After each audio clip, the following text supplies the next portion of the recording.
Guys, we got a big show for you after 420 here today. Looking through the news yesterday, putting a show together. It's 421. iAnthus expands its cannabis operations in New Jersey with adult-use and medical dispensaries. Medical cannabis products will be available in Alabama later this year and early next year.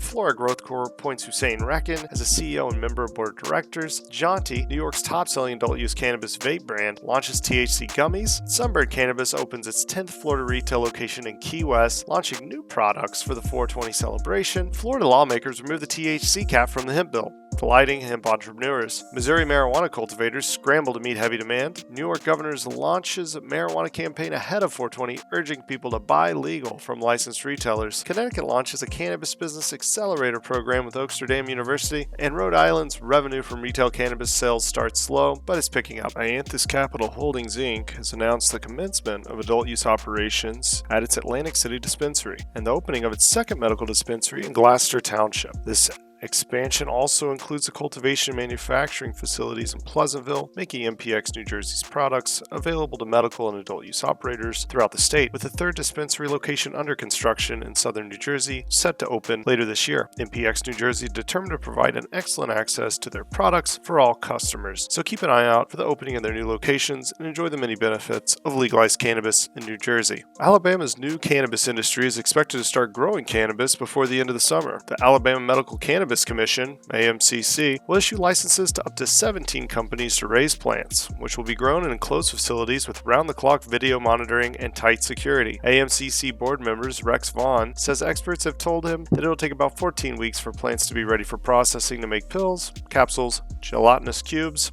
oil, patches, and other products. This could be available to eligible patients in Alabama dispensaries as early as October or November. The AMCC will issue licenses on the 12th of June, and the number of lawsuits is one potential snag that could disrupt the timeline. Flora Corp, major cultivator, manufacturer, and distributor of cannabis brands, has appointed Hussein Rakine as a CEO member of the board of directors following the resignation of Louis Merchant as chairman and CEO. Rakine is a former CEO and founder of Just Brands LLC, which Flora acquired in February of 2022. This appointment was met with enthusiasm by Merchant, who stated Rakine's appointment would ensure Flora's continued growth. Rakine expressed optimism and commitment to the industry and the company's growth, adding that he intends to lead Flora into the next phase of its development. New York-based cannabis brand Jaunty has announced the launch of its THC Gummies. Adding to a range of products, the gummies will be available in a range of flavors and licensed dispensaries across the state from the end of April to coincide with 420, a global cannabis holiday. Jaunty's gummies are a second product to launch by an umbrella company, Natura, one of the largest producers of CO2 extracted cannabis oils in New York. The products will be available at an affordable price point with 100 milligram packages of 10 gummies retailing at $24. Each flavor of Jaunty gummies will also be available in 2-pack pouches of 20 milligrams THC total. Florida-based cannabis operator Sunburn Cannabis has opened its 10th retail location in Key West, Florida. The company also announced the launch of 2 new products, Patella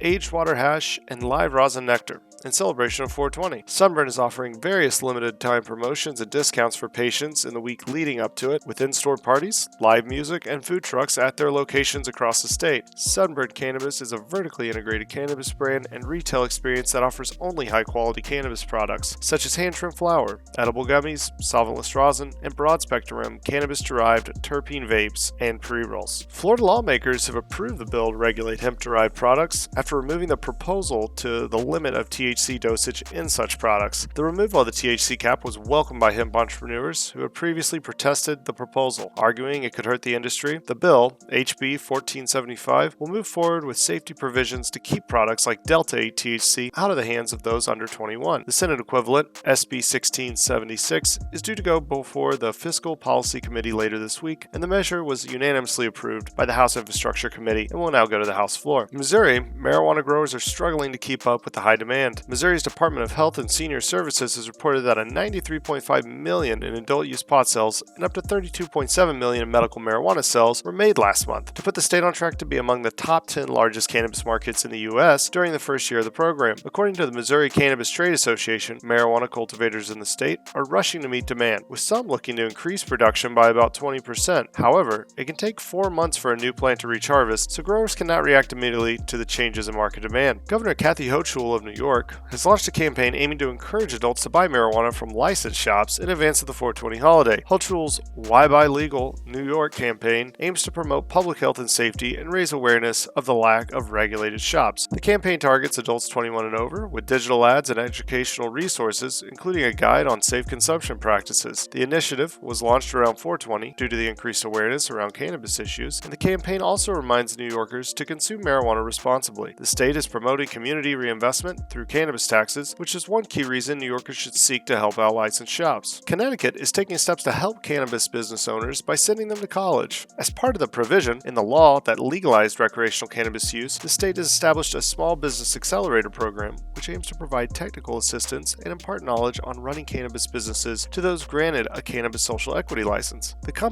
program, which is open to social equity applicants, will be provided by Oaksterdam University, a California-based school, and Hartford-based Reset. The year-long $1 million contract was awarded to the two schools to help eligible applicants navigate the complexities of launching and operating a cannabis business. Revenue from recreational cannabis sales in Rhode Island are starting to grow after a slow start during the first few months of legalization. While the sales numbers are not yet as high as state projections, cannabis growers in Rhode Island are optimistic about the market's potential. Advertising restrictions are cited by some of the industry as an unfair advantage for shops across the state line. Dispensaries in Massachusetts can advertise in Rhode Island, while retailers in Rhode Island cannot. The state's projected first-year regulatory startup costs could be met by the tax proceeds in the 2023 fiscal year. And that's it for the show, guys. Hope you had a great 420. Smoke every day. Doesn't really matter. Don't put that in the video.